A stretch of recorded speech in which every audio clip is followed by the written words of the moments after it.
But to be clear, you don't agree with what she said, right? Well, her explanation was that she wasn't referring to that policy. If she so you buy that. But here's the thing. Answer the question. If you make fun of somebody because of their disability, I do not agree with that. As a person with a disability, as a person who has family members with a disability, as a person who has taught children with a disability, that is not. I got black friends. I'm not racist. I got black. My best friend's black. As a person who has family members with a disability, as a person who has taught children with a disability, that is not acceptable. She said that's not what she was doing, and so I know Jasmine, and I believe Jasmine if that's what she was saying. Well, I hate that this had to happen, and I mean, she's a loyal friend. She's definitely a loyal friend, but she loses a lot of credibility when she says that. Look at the lady on the left. Look at the lady on the left, the face that she's making. Now she's oh my God. A bit. Even Van Jones. Let me just. Yeah, I was gonna. All right, boom, we got it. Let me know what y'all think. Have you been to a MAGA rally where Trump is mocking a disabled?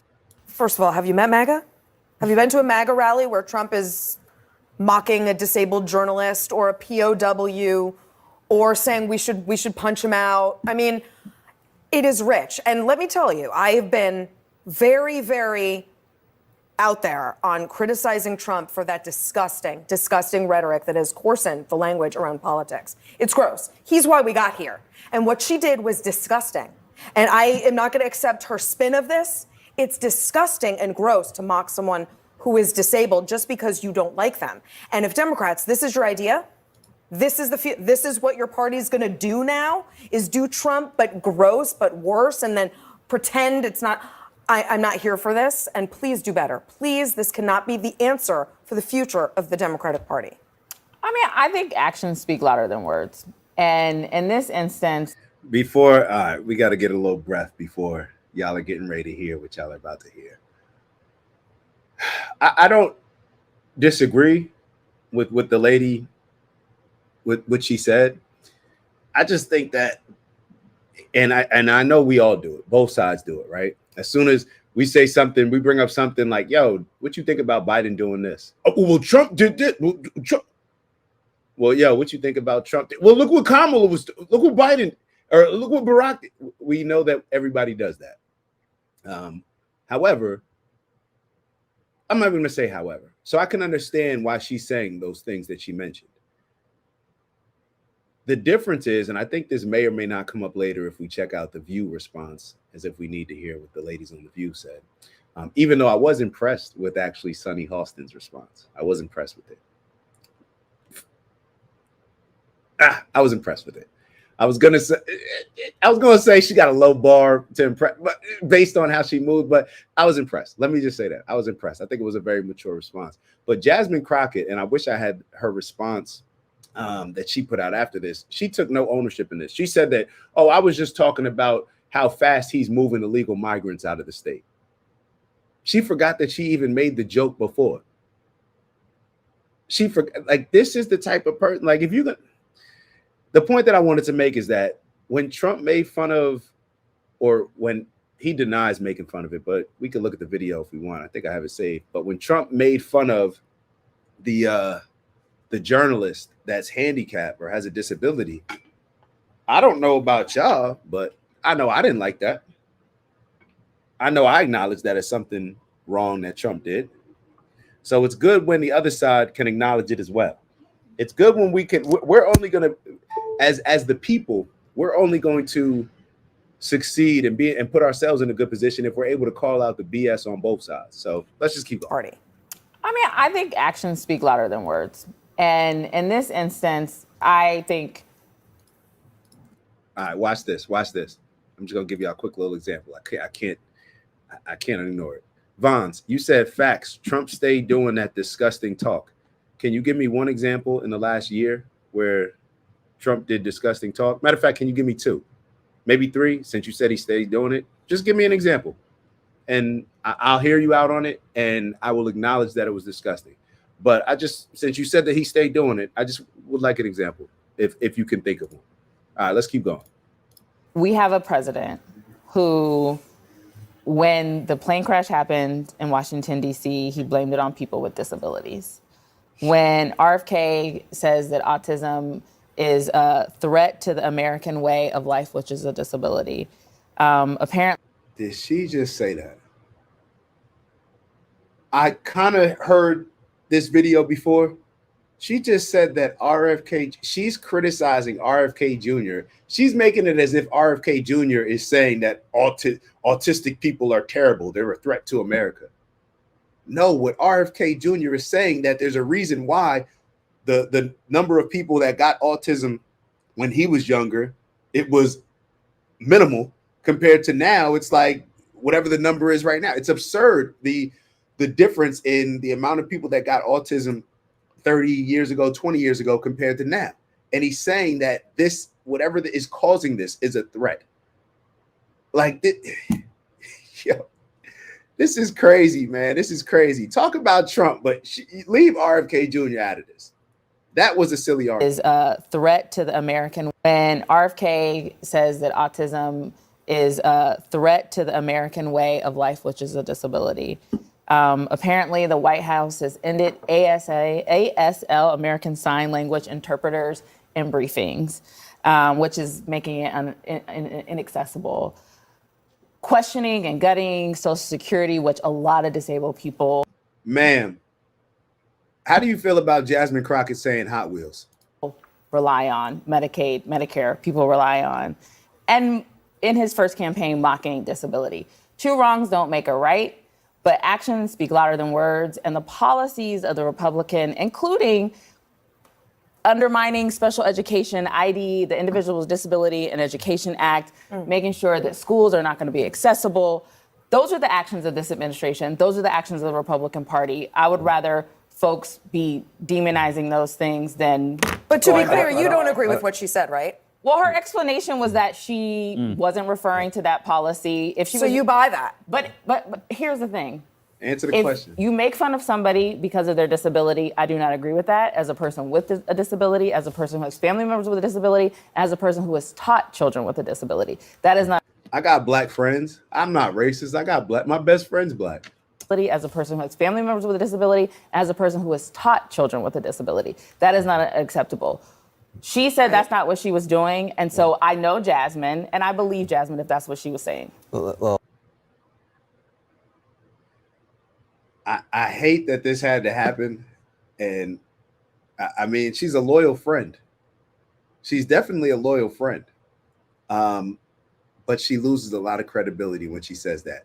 Look at the lady on the left. Look at the lady on the left, the face that she's making. Now, she's a Democrat. She just did the same thing that Ashley Allison did in a different way. I thought it was a little bit more compact and concise, but she was calling out the fact that, look, Trump does this stuff, and now she's doing it. Both are terrible. That's kind of what I got from the lady on the left. Ashley Allison saying that she takes Jasmine Crockett at her word and believes that she wasn't insulting somebody in a wheelchair by calling him Governor Hot Wheels, and that Jasmine Crockett actually was just saying that because she's talking about how fast they're moving migrants out of Texas, even though she already used that joke before, saying that Governor Abbott, something like him rolling up to the White House. This is so disingenuous. You're a journalist, man, or at least you're sitting in a journalist seat. This is how people lose credibility, in my opinion. well, I don't know her yet, and so here's how I see it. She's Before Van goes, Vons, this is a perfect example.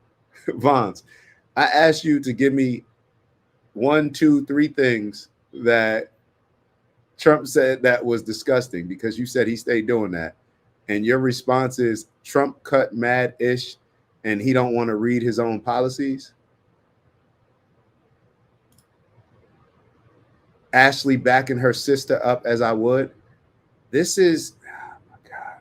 I'm going to be honest, yo. This is when you need men in the room.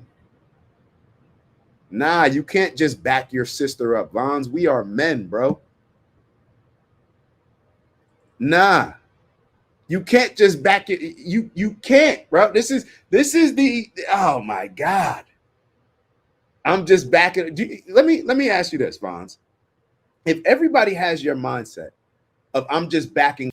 Y'all know what it is. It's Dak from the OG Network. And I just want to thank y'all. That's right, to thank y'all for all of your tremendous support over the years, whether you've been rocking with us from the beginning or maybe this is the first show that you're checking out on the network. We want to thank you nonetheless. And we have an ask, all right? We have a goal of reaching 20,000 subscribers by the end of March. That's right, 20K by the end of March. It's not a real goal unless you put a date on it. And with that, we need your help. So we ask that if you are enjoying the content that you like, subscribe if you haven't already. And if you're feeling real generous, maybe share with some friends and family. All right, I'll let y'all go. And once again, thank you for your continued support. And we look forward to growing with y'all. See y'all soon. Ew. Up my sister. I'm just backing up my homegirl. I'm just backing up my team, the Democratic Party. What would you feel when the Republicans do the same thing? What would you feel if when let's say Hitler and the Nazis, if you had a Nazi homeboy? Oh, I'm just backing up my homeboy. You see, now I'm using an extreme example, right? What about during slavery? I'm just backing up my homeboy. Like, you see this slippery slope that we end up on? I'm not just backing up my homeboy. I'm not. You can call a spade. You could have came on here and said, look, I think that it was wrong. As somebody that's a friend of Jasmine, I know who she is as a person. I think it was a mistake that she made, and I hope that she apologizes and moves on. That's how you back your sister up.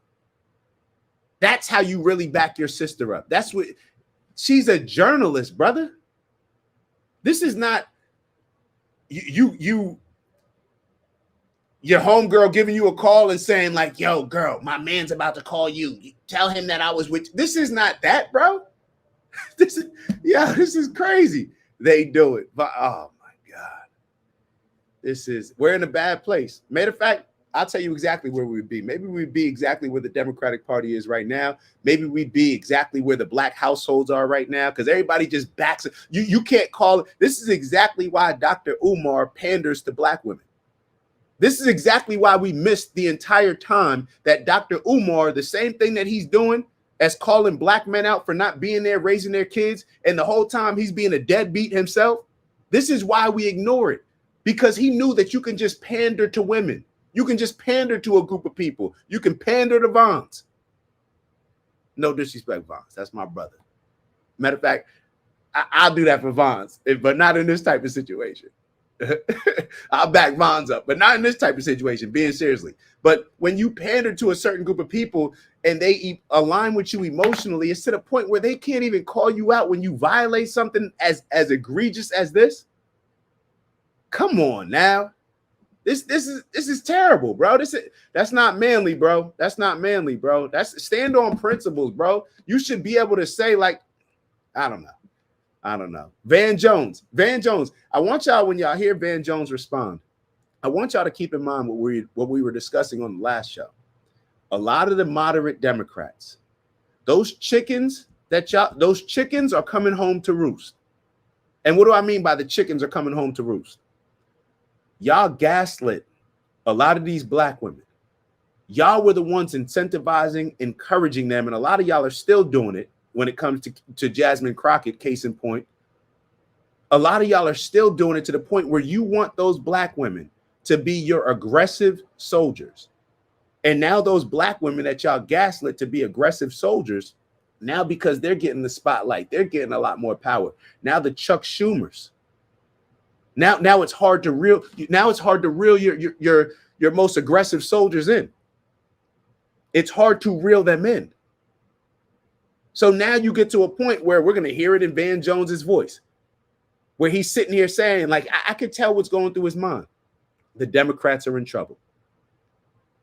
We have AOC and Jasmine Crockett in the headlines more than any other Democratic leader. The Democrats, the moderate Democrats, know they are in trouble. Let's listen to Van's response. She's new, though. What she was saying. Well, I don't know her yet. And so here's how I see it. She's new. She's young and she's trying to find her way. I think that this party is scrambling, trying to seem tough, and I'm seeing this party traffic in a lot of curse words. That's supposed to be like the new cool thing to do. I don't think that's going to be as useful. I've even heard Pete Buttigieg with a whole bunch of curse words. I don't know who gave that memo. I don't think that's very useful. I think You could hear it in his voice. It's not very useful. He's questioning everything. Everything that a lot of people, like your boy, been saying for a while, is starting to come to fruition. He's having an epiphany.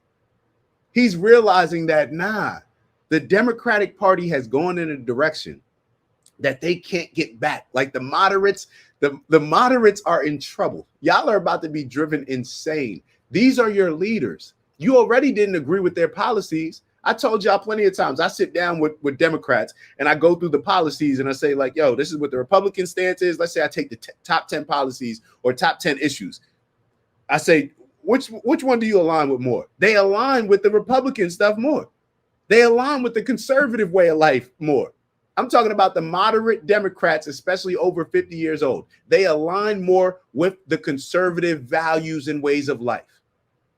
And now, y'all got to look at y'all party, which you're already pissed off at the fact that because your party decided to go so extreme with all these radical ideas, pushing this LGBTQ agenda, pushing this feminist, pushing this Black Lives Matter, defund the police, drag queens in schools reading books. You got boys playing sports because y'all got so extreme, can't even define what a woman is. A man can get pregnant. You got tampons in boys' bathroom because y'all have gone so crazy. And y'all allowed these people to get so radical. Now you have to figure out what you're going to do in the next elections. You already didn't agree with them, but you hated Trump so much that you just said, I'm still going to vote for them. But what about when Trump's not there? What are you going to do? What about when it's another Republican and all you see on that Democratic ticket is the AOCs, the Jasmine Crockett's, the Ayanna Presley's? What are you going to do? This is what's going through Van Jones' mind right now. that's going to be as useful. And she knows it. She's sitting there knowing she just said some BS just to support her girl. And she knows that she should have said something a little bit more calculated, a little bit more honest, like Van Jones. I've even heard Pete Buttigieg with a whole bunch of curse words.